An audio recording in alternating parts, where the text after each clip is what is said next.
Yo, si je vous fais cette vidéo, c'est pour vous parler de ma pile à lire, deuxième version, puisqu'au début du mois, grâce au FNR, j'avais fait une pile à lire que je comptais lire, et du coup pour le reste du mois, je fais une deuxième pile à lire, si je n'ai pas réussi à finir la première, avec un thème assez particulier, puisque j'aimerais bien dégager un maximum de Disney de ma palle.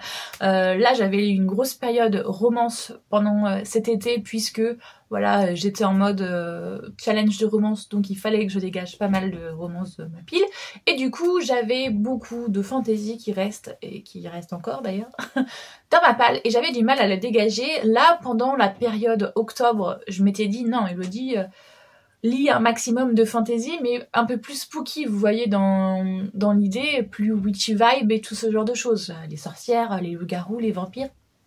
C'est quand même la bonne période pour lire ce genre de choses. Et donc là, je me dis, bah, cet hiver, tu te rapproches un peu plus de les univers fantastiques, mais un peu moins horreur, si je puis dire. Voilà, un peu moins Halloween vibes. Donc, essaye de trouver un compromis. Et je me suis dit, bah, vu qu'à Noël, justement, j'aimerais bien me remettre dans tout ce qui est romance de Noël et tout. Le mois de novembre, il fallait que je trouve un compromis entre les deux, quelque chose qui soit assez fantasy quand même, mais qui rentre pas trop dans l'univers horreur, mais qui m'initie petit à petit à l'univers Noël, doucement et tout. Donc qu'est-ce que j'ai regardé la pile et je me suis dit, ben, pourquoi tu te fais pas une palle tout simplement Disney? J'ai tellement de bouquins, que ce soit des réécritures de contes, voilà, des choses comme ça en rapport avec Disney, que je me suis dit, bah hello, fonce, tu te fais une palle de Disney.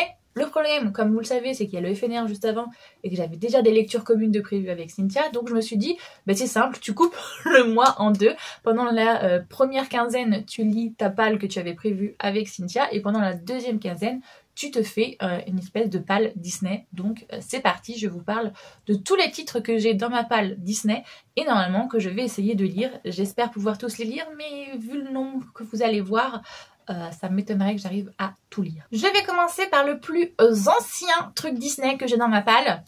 Tadam. City of Villain, tome 2 de Estelle Laure, que j'ai depuis au moins 2 ans dans ma palle. J'avais lu le tome 1 et j'avais été plutôt coussi coussa, et on m'avait offert le tome 2 et j'étais en mode et merde, je sais pas si je vais aimer en fait. Et donc du coup je repousse, mais je me dis que là il n'y a pas meilleur temps pour enfin le lire et le dégager de ma palle. Donc voilà, je compte lire City of Villain tome 2. On est sur une réécriture, en gros, comment dire ça, on est un peu aux États-Unis, dans une ville un peu comme New York par exemple, et on a dans la ville centrale des personnes non magiques, et il y a une espèce de ghetto pour tous les descendants de personnes magiques, mais qui désormais n'ont plus de pouvoir grâce à je sais plus trop quoi. Et donc du coup ces personnes qui n'ont pas de pouvoir magique mais qui ont une marque sur elles comme quoi elles sont descendantes de personnes ayant de la magie, eh bien elles vivent ensemble et elles ont quand même sacrément les dents contre les autres non magiques, si je puis dire. Et donc il y a toute une enquête qui va être faite parce qu'il y a plusieurs disparitions et plusieurs comportements qui ont changé et tout. C'est assez intéressant, mais en même temps, je sais pas, j'avais pas eu un coup de cœur pour le tome 1, et donc du coup c'est vrai, quand t'as pas eu un coup de cœur pour le tome 1, te lancer dans le tome 2, c'est un peu plus compliqué. En plus là ça commence à dater, donc voilà, je vais essayer de le lire pour enfin le dégager de ma pile à lire. J'aimerais bien avancer aussi les Twist and Tale, en sachant que les Twist and Tale, j'en ai, donc j'ai celui-là, le dernier qui est sorti, Quand on prit la bonne étoile, mais j'en ai aussi plusieurs sur ma liseuse. J'ai celui-là d'Hadès, Le monde qui est le mien, j'ai celui-là de Réponse, Où est la vraie vie, et j'ai celui-là de Alice au pays des merveilles, là, un joyeux non-anniversaire, ou je sais plus comment ça s'appelle. Bref, j'ai ces trois-là en plus de celui-là, donc je sais pas vers lequel je vais aller, mais c'est sûr que je vais au moins essayer de me faire un Twist and Tale, parce que j'en ai justement trop, comme je viens de vous le dire, et donc il faut que je les dégage. Donc là, celui-ci, le dernier qui est sorti, c'est sur Pinocchio et la Fée Bleue. Si la Fée Bleue n'était pas censée aider Pinocchio, et donc on va voir l'histoire, comment elle change si elle ne l'aide pas, et voilà. J'adore cette collection, comme vous pouvez le voir là, j'en ai quand même maintenant un sacré paquet, bien que, vu que tous les tomes ne sont pas écrits de la même personne, je trouve que tous les tomes ne se valent pas. Il y en a où franchement elles se font pas chier, très clairement, les autrices ou auteurs, et c'est quoi, je crois que c'est surtout des autrices d'ailleurs. Elles changent un truc, mais qui finalement ça ne change pas du tout l'univers, ou ça ne change pas du tout l'histoire. Donc celles-là, ces histoires-là, je les déteste, je peux pas les voir. Et dans certaines autres histoires où franchement on a vraiment l'impression de lire totalement une chose totalement une réécriture de conte, c'est totalement revisité, donc là j'adore ça.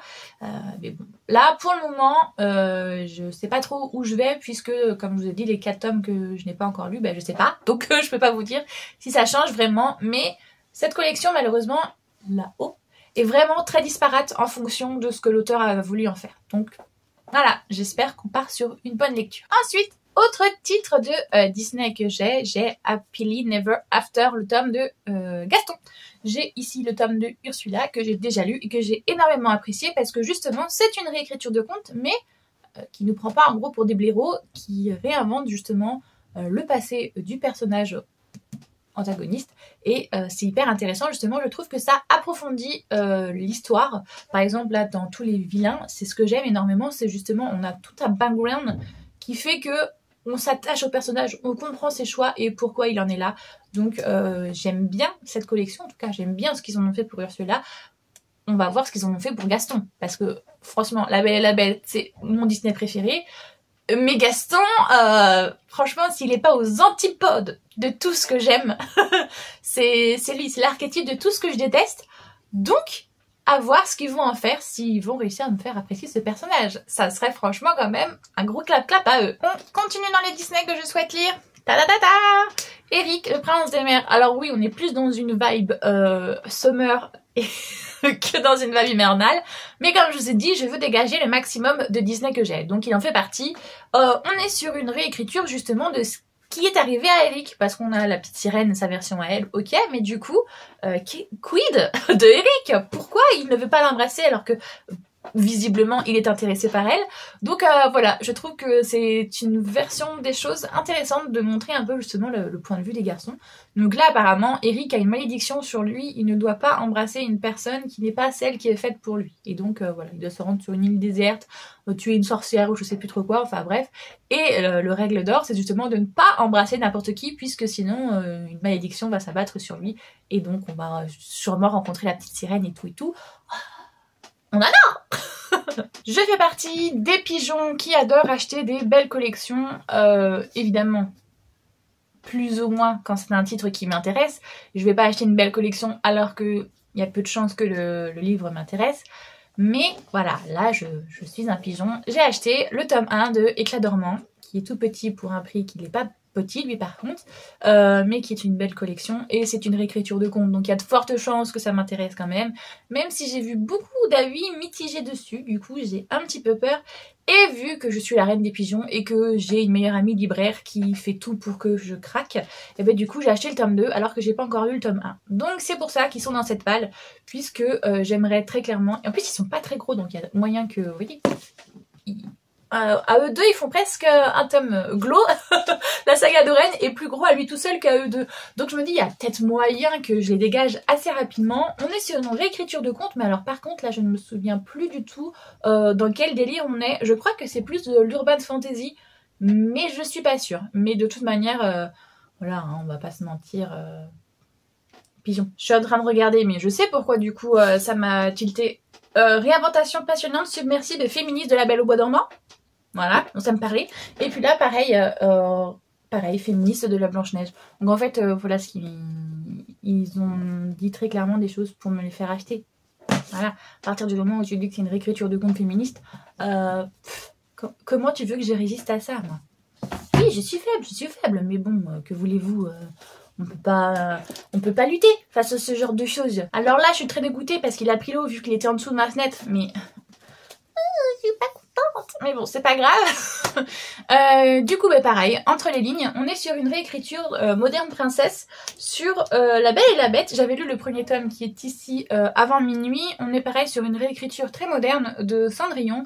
Là, on est sur une jeune femme, si je me trompe pas, elle travaille dans une maison d'édition ou un truc journalistique, quelque chose comme ça, et un jeune homme qui, lui, il doit être un auteur. ou un essayiste ou un journaliste, je sais pas, et qui a un manuscrit à rendre, mais malheureusement il traîne en longueur pour rendre dans les délais ce qu'il doit rendre.